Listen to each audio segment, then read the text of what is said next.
Red Sea access is not optional. Ethiopia's diplomatic patience tested as Egypt pushes coastal cartel agenda. Every summit sends a signal. When Egypt's Foreign Minister Badr Abdulati stood before delegates at the Aswan Forum this October, the message was unmistakable. The Red Sea belongs to the coastal elite, and Ethiopia isn't welcome. From Cairo to Mogadishu, Egypt is rapidly constructing a diplomatic barricade against Ethiopia's long-sought maritime access, a strategy that may backfire as Addis Ababa deepens alliances and asserts its regional legitimacy. I'm Samir Mohammed, and this is Analytica Today.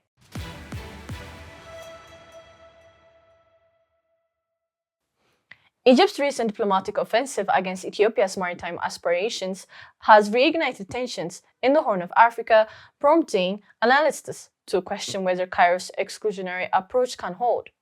At the heart of the dispute is Ethiopia's January 2024 agreement with Somaliland, which granted Addis Ababa a 50-year lease on a strip of Red Sea coastline in exchange for political recognition. In response, Egypt has ramped up military ties with Somalia, pushed back through regional forums, and launched the Suez and the Red Sea Initiative to entrench littoral state dominance, all while refusing to acknowledge Ethiopia's strategic need for access to the sea. Minister Abdullati's Aswan Forum remarks were more than policy, they were a red line. Only coastal states are entitled to shape the future of the Red Sea, he said, dismissing Ethiopia's historic ties and current economic imperatives.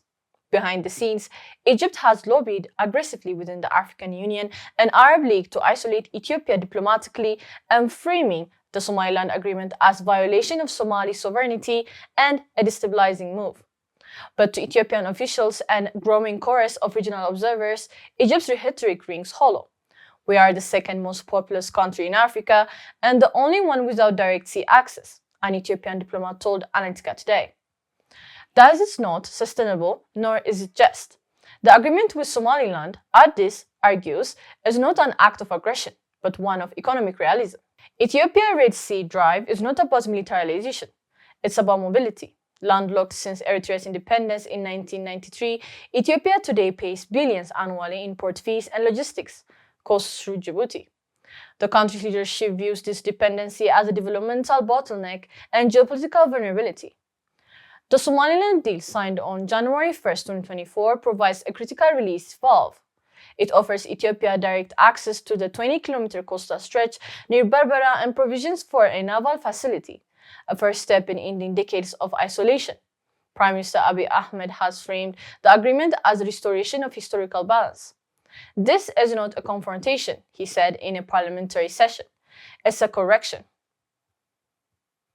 The Horn of Africa is a tangle of aspirations and insecurities. Egypt's position, bolstered by new defense agreements with Somalia and Sudan, is aimed squarely at preventing what it sees as a precedent-setting breach of coastal state sovereignty. Yet that framing omits Ethiopia's unique historical status. Prior to 1993, Ethiopia had uninterrupted Red Sea access for centuries. In July 2025, Egypt and Somalia signed a comprehensive security pact, and Egyptian troops were deployed as a part of an AU stabilization mission in Somalia, replacing Ethiopian forces. The symbolism was unmistakable. Cairo is building a regional firewall to box Ethiopia out. Addis Ababa, meanwhile, has worked to ensure neighbors that its intentions are peaceful and economically integrative. In March 2025, Turkey hosted trilateral talks between Ethiopia, Somalia, and Somaliland, resulting in the Ankara Declaration, a commitment to resolve maritime disputes through dialogue and mutual benefits. The tone across African capitals is evolving, where once silence followed Egypt's objections, now quiet skepticism grows. Analysts warn that Cairo's approach risks hardening regional divisions and undermining collective security efforts, especially against threats like piracy and terrorism along the Red Sea corridor. The international community, too, is beginning to recalibrate. The EU and Gulf actors deeply invested in the Red Sea trade have privately urged for de-escalation and cooperation. For Ethiopia, maritime access is part of a broader strategy of economic independence and regional leadership.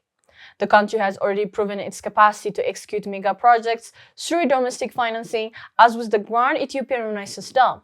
Its pursuit of ports is likewise grounded in sovereignty, not subservience. Infrastructure corridors connecting central Ethiopia to Berbera and Djibouti are under development, as are new logistics hubs in the Afar and Somali regions. The goal is not merely to reach the water, but to trade on Ethiopia's own terms. Maritime access for Addis is not a trophy, but a tool.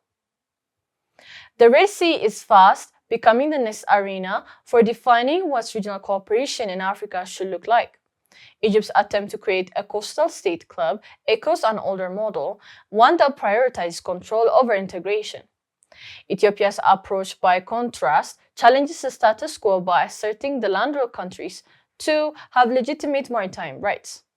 Observers point to the African Union's Agenda 2063, which emphasizes free movement of people and goods and economic corridors that transcend borders. Within this framework, Ethiopia's port ambitions are not aberrant, they are exemplary. If Egypt continues to resist, it may find itself increasingly isolated in a region that is otherwise leaning toward economic pragmatism and multilateralism. The question is no longer whether Ethiopia should have Red Sea access, but under what terms and with whose cooperation. All eyes are now on Somalia's next move. Will Mogadishu continue aligning with Cairo, or will economic realities and Pan-African sentiment push it toward compromise with Ethiopia and Somaliland? Watch for developments at the upcoming IGAD summit, where port access, Red Sea governance, and inter-regional trade are all on the agenda. Also what's striking is how Ethiopia leverages its growing network of partners from Turkey and the UAE to Djibouti and Somaliland to solidify its maritime foothold. With the symbolism of Berbera and the legacy of Aksum behind it, Addis is signaling that its Red Sea return is a matter not of if, but when. For now, one truth stands firm. Ethiopia's quest for the sea is not a provocation, it's a principle. I'm Samia Mohammed, and this has been Analytica Today.